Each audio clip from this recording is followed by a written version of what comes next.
Welcome to Uncle's channel. Thanks for watching today. Now, everyone's talking about a Bloodborne PS5 remaster, which may or may not be coming out in September, or announced in September, coming out in like maybe November or something.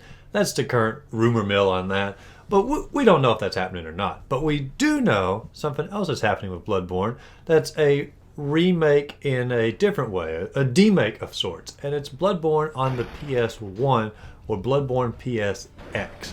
Now, this project has been in development for about 4 or 5 years now, but it was sort of announced 4 or 5 years ago, and then there was silence for about 4 years, and then it just resurfaced about 6 months ago.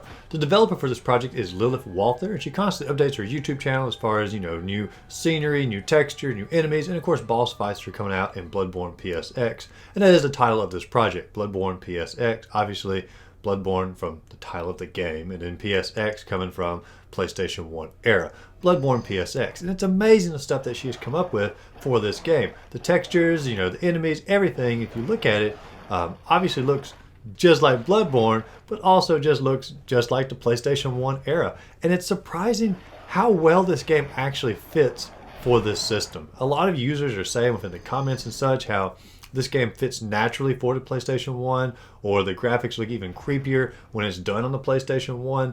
I know as of just a few days ago, she put up the fight with Father Gascoigne, and the fight is fantastic looking. I mean, the graphics for Father Gascoigne before and after the transformation are phenomenal. The fighting techniques that Father Gascoigne does are dead on with what's inside the game. Even the visceral attacks are in there. And even little stuff, like when you get attacked, you can earn your health back by attacking. So that means the actual mechanics of Bloodborne are in this demake. And so it's just amazing to see how much effort has gone into this project. And about 3 months ago, they did the boss fight with the Cleric Beast. And the Cleric Beast, once again, looked just like the Cleric Beast, but on PlayStation 1 hardware or PlayStation 1 graphics.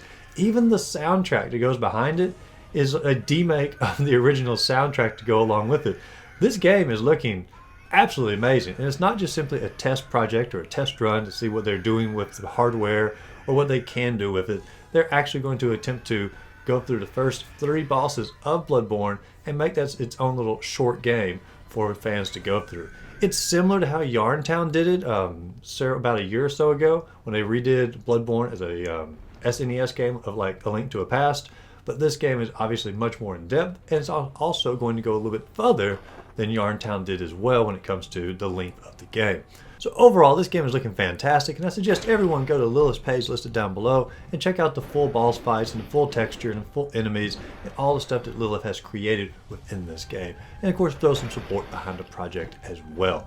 But this will definitely hold us over until, of course, hopefully a Bloodborne 2 eventually comes out, or the Bloodborne PS5/PC remaster finally hits the scene as well. But if you enjoyed this video, be sure and like and subscribe to the channel. As always, go out there, find yourself a great game to play, and just simply have a great rest of the day.